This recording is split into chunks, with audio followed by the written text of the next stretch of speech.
Hello student, welcome back to educational Guru. आज के इस वीडियो में हम लोग पढ़ेंगे सीबीएसई क्लास 10 फर्स्ट राइट का पोएम अमांडा के बारे में। आप सभी ने ये नोटिस तो किया ही होगा कि अगर आप कुछ गलत कर रहे हो, कुछ गलत आदतें आ गई हैं आप में, तो पेरेंट्स अक्सर आपको मना करते होंगे वो चीज़ करने से। आपको कंट्रोल करने के लिए आपको मारते भी होंगे, समझाते भी होंगे कि ये मत करो, ऐसे नहीं बात करनी चाहिए, ऐसे बैठना नहीं चाहिए। और आजकल का लेटेस्ट वो कहते हैं खाते समय मोबाइल का उपयोग नहीं करो। तो आज की पोयम एक छोटी सी लड़की अमांडा के बारे में है। इसे बिल्कुल भी पसंद नहीं इसके पेरेंट्स इसे कुछ भी कहे, कुछ भी करने से रोके। तो पोएट भी इस पोयम में हम ये बता रहे हैं कि अगर अमांडा की मॉम इसे कुछ भी कहती है तो अमांडा किस तरह से रिएक्ट करती हैं। अमांडा वैसे तो कुछ कहती नहीं, लेकिन फिर भी वो मॉम की बातों को सीरियसली नहीं लेती। वैसे अब आप लोग कोई भी notes, important question, result 10th and 12th of all state को बस एक क्लिक में डाउनलोड कर सकते हैं। For more visit the link in description. तो फर्स्ट स्टैंजा में पोएट कहते हैं कि अमांडा की मॉम उसे समझा रही हैं कि अपने नाखूनों को, नेल्स को बाइट मत करो, आगे की तरह झुककर मत बैठो और इतनी आलसी तरीके से मूव मत करो, सीधे होकर स्ट्रेट बैठो अमांडा। तो सेकंड स्टैंजा में अमांडा कैसे रिएक्ट करती है वो बताया गया है। वो सोचती है, अमांडा सोचती है कि एक इमराल्ड सी है जो काफी शांत होती है और वहां पे एक क्रिएचर होती है खुद अमांडा, जो कि एक मरमेड है और जो काफी रिलैक्स होकर आराम से उस इमराल्ड सी से तैर रही है।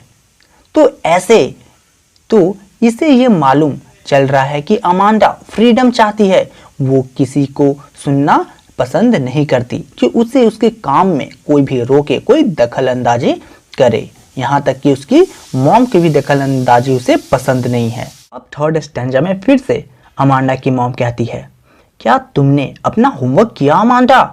क्या तुमने अपना रूम साफ किया अमांडा? मैं शायद तुमसे ही कहा था अपने जूते साफ करने के लिए, तो क्या तुमने वो साफ किए अमांडा? अब फोर्थ स्टैंजा में अमांडा फिर से रिएक्ट करती है और अमांडा सोचती है कि काश मैं एक अनाथ होती और स्ट्रीट में घूमती, खाली पैर घूमती और अपने पैरों से अलग अलग पैटर्न्स बनाती।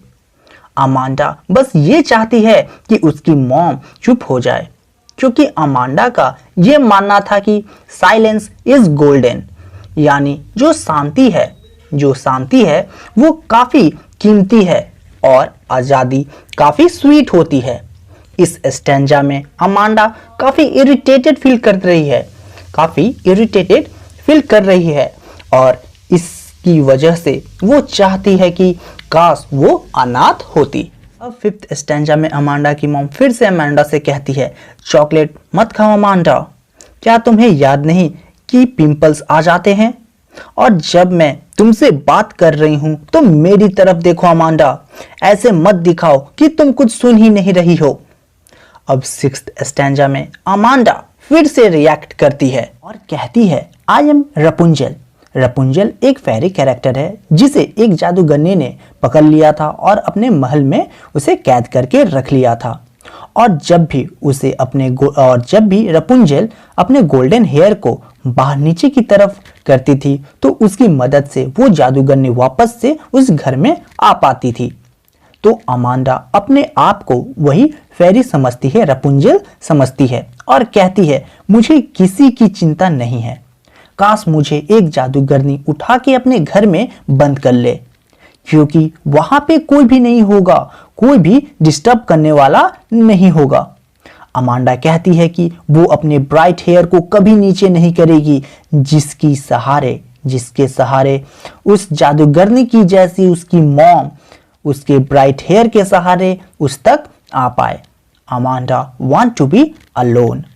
अब सेवेंथ स्टैंजा में फिर से अमांडा की मॉम कहती है कि अमांडा अपसेट होना बंद करो, वरना लोगों को लगेगा कि मैं तुम्हें गुस्सा कर रही हूं तुम पे।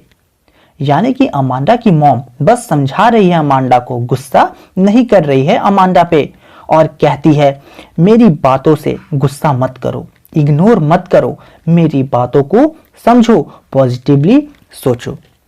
तो स्टूडेंट, जब भी आगे से आपकी मॉम या आपके डैड आपको कुछ भी कहे तो उस बात को आप पॉजिटिवली सोचिएगा। ये मत सोचिएगा कि वो आप पे गुस्सा कर रहे हैं, क्योंकि वो आपके भले के लिए ही कुछ कहते हैं। सो स्टूडेंट, आई होप आपको ये पोयम अच्छे से समझ में आ गया होगा। So like, subscribe and comment. Thank you.